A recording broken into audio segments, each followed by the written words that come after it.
আসসালামু আলাইকুম এভরিওয়ান।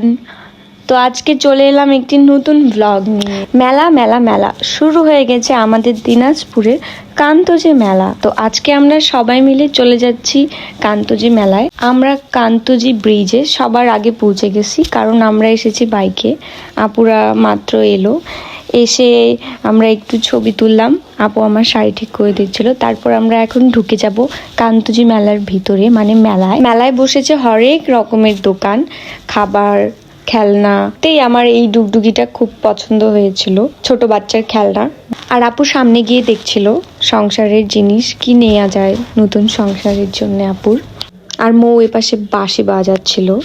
এখানে অনেক রকমের দোকান বসেছে, আচারের দোকান, জিলাপির দোকান, অনেক কিছু বসেছে, অনেক কিছু। মেলায় আসলে সবাই অনেক মজা করতে পারবে।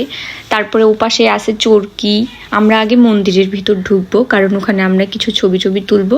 তারপরে আমরা চরকিতে যাব। তারপরে আমরা ঢুকে পড়লাম দিনাজপুরের ফেমাস কান্তজি মন্দিরে। এটা অনেক অনেক পুরাতন। এখন আমি এক্স্যাক্টলি সালটা বলতে পারছি না যে এটা কত সালে হয়েছিল, কিন্তু এই যে টেরাকোটাগুলা, এগুলো অনেক পুরাতন আর এগুলো অনেক সময় লেগেছে। আমরা যখন ছোট ছিলাম এই বেদিটা তখন অনেক উঁচা ছিল, আর এখন যখন আমরা বড় হয়েছি দেখি কি এটা দিনে দিনে আরো দাবে যাচ্ছে। আর এই পাশে আমার দুলা ভাই আমার আপুকে ছবি তুলে দিচ্ছে। ভাইয়া ভীষণ রোমান্টিক, আমরা আগে যা জানতামই না, এখন দেখতেছি সব। তারপরে সন্ধ্যা হয়ে আসছিল আর আমরা বেরিয়ে গেলাম কান্তজি মন্দির থেকে। আর আমার দুলাভাই আমাকে বলছিল যে একটু আস্তে ভিডিও করো যাতে দেখতে সুন্দর লাগে। মন্দির থেকে বেরিয়ে যাওয়ার সময় ভাইয়া আমাদের একটা সুন্দর ভিডিও করে দিল যে আমরা মন্দির থেকে বের হচ্ছি। সুন্দর হয়েছে না ভিডিওটা? এখানে আপু কিছু কসমেটিক দেখছিল যে মেলা থেকে কি নেওয়া যায়, আর আমরা আপুর সাথে দেখছিলাম আর আমি ভিডিও করছিলাম। ব্যাস, তারপরেই আমরা চলে গেলাম চরকিতে। এই যে আমরা এখন চরকিতে উঠে যাব।